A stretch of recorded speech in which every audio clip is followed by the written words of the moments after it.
dear students, today we will learn some concepts related with the national income. জাতীয় আয়ৰ লগত সম্পৰ্কিত কিছুমান ধাৰণা সম্বন্ধে আজি আমি পঢ়িম. So first is the GDP. GDP full form is the gross domestic product. Assamese কয় মুঠ ঘৰুৱা উৎপাদন. ঠিক আছে. What is the definition I have written? The definition is that it is the market value of all the final goods and services produced during a year within the domestic territory of a country. Here two words I have underlined, you see, final and domestic territory. These are the very important words in this definition. তার মানে আমি GDP বলিলে কি বুঝো, আমার নিজৰ প্ৰদেশৰ ভিতৰত মানে ডোমেষ্টিক টেৰিটৰীৰ ভিতৰত যি বস্তু আৰু সেৱা সামগ্ৰী উৎপাদন হয় তাৰ মাৰ্কেট ভ্যালুটো কোৱা হয় জিডিপি. বুজিছা? Gross domestic product. তো ইয়াতে ডোমেষ্টিক টেৰিটৰী বুলি ক'লে আমি আমাৰ নিজৰ দেশৰ সীমানাৰ ভিতৰত ধৰিব লাগিব. আৰু ফাইনাল গুডছ মিন্স চূড়ান্ত দ্ৰব্য. ইণ্টাৰমিডিয়েট গুডছ আমি আগতে তোমালোকক পঢ়াইছোঁ যে ইণ্টাৰমিডিয়েট গুডছ আছে, ফাইনেল গুডছ আছে. ইণ্টাৰমিডিয়েট হ'ল মধ্যৱৰ্তী দ্ৰব্য. মধ্যৱৰ্তী দ্ৰব্যৰ ভেলুবোৰ কাউণ্ট নহয়, এইটো এটা কথা মনত ৰাখিবা. তাৰমানে ছাপ'জ ধৰা আমি হুইটৰ পৰা আমি বিস্কিট বনাব পাৰোঁ, ব্ৰেড বনাব পাৰোঁ. তো ব্ৰেডৰ ভেলুটোৱে ইনক্লুড কৰা হ'ব নেশ্যনেল ইনকাম, হুইটৰ ভেলুটো ইনক্লুড কৰা নহ'ব, because wheat is considered as a raw materials for making bread.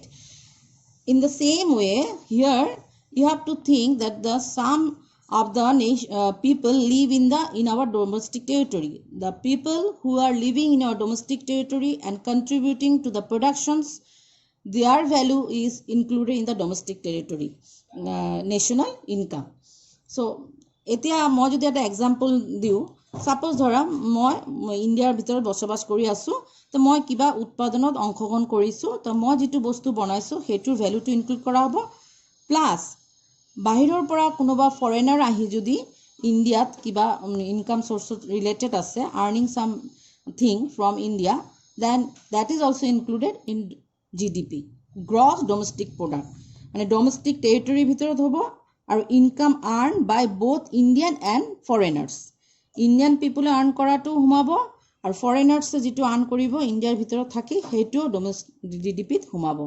তো এইটো এটা ফৰ্মুলা আছে, C plus I plus G plus X minus M. So' what is the meaning of C?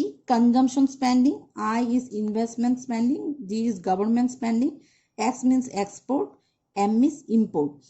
So' consumption হৈছে আমি যিবোৰ বস্তু ভোগ কৰিবৰ কাৰণে ব্যয় কৰোঁ.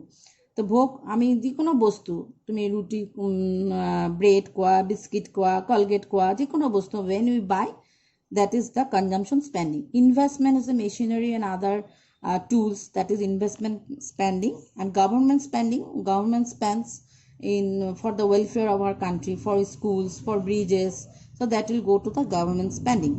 Export মানে আমাৰ দেশৰ পৰা যেটো বাহিৰত গৈছে to export. Import মানে আমাৰ দেশত যেটো বাহিৰৰ পৰা আহিছে এটো কোৱা হয় import. তো export and import মাইনাস কৰিলে যেটো হয় এটো আমাৰ জিডিপিত সোমাও আছে. ঠিক আছে?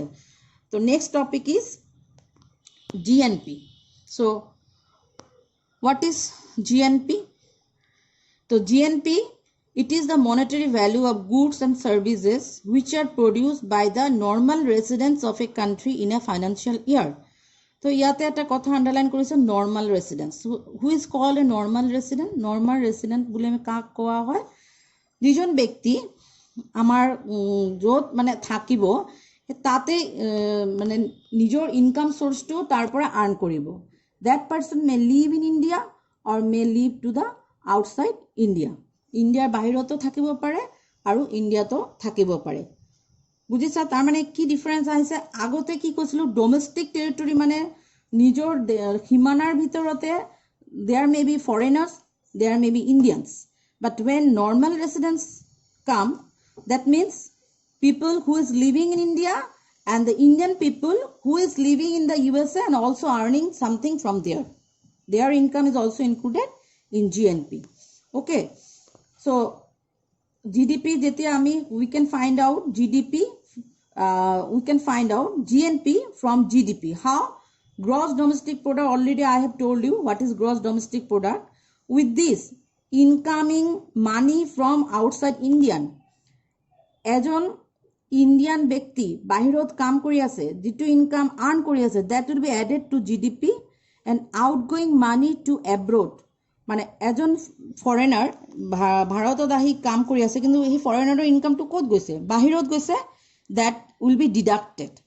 And already I have told you that is together known as when the income earned from abroad and the outgoing money going to the abroad, we do deduction, then we get NFIA. It is called NFIA.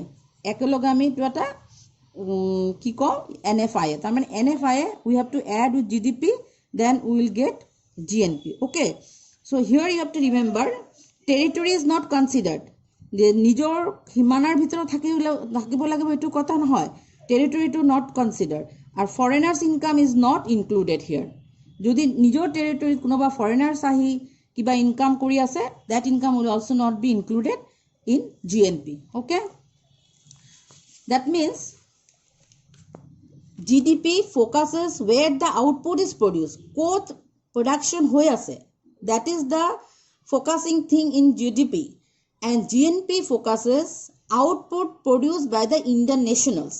ভাৰতৰ একজন ব্যক্তিয়ে ক'ত output produce কৰি আছে, it may be in India or it may be outside the India. That is the main thing. Okay, so if we categorize three types of people, suppose A, B and C. So A groupot kune kono humabo, A groupot humabo normal residents living in the domestic territory, those who are living within the country.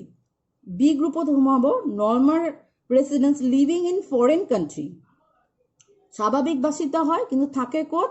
Foreign দেশত থাকে। আৰু চি হ'ব non residents living in the domestic territory. চিটো কি হ'ল? আমাৰ দেশত বাহিৰৰ লোক আহি থাকি আছে, তেনেহ'লে আমি কি ক'ম? এইজন মানুহক নন ৰেচিডেণ্ট বুলি কয়, living in our own domestic territory. তো ইয়াতে তোমালোকে চোৱা, যদি আমি GDP ওলাব যাওঁ, GDP যেতিয়া ওলাব যাম, GDP কোনটো সোমাব? ডমেষ্টিক কথাটো ইম্পৰ্টেণ্ট আছে, তাই না? আগতে মই ক'লো নহয় domestic territory important. So here domestic is written here, here also written domestic. So A and A plus C korile we will get what? GDP, because included in the domestic territory. And when we living A group is living in the domestic territory, normal residence A plus B korile we will get what? GNP. তাৰমানে ইণ্ডিয়াৰ ভিতৰত থকা ভাৰতীয়বাসী আৰু ভাৰতৰ লোক বাহিৰত যদি থাকে, সেইটো প্লাছ কৰিলে আমি কি পাওঁ? GNP পাওঁ। অ'কে।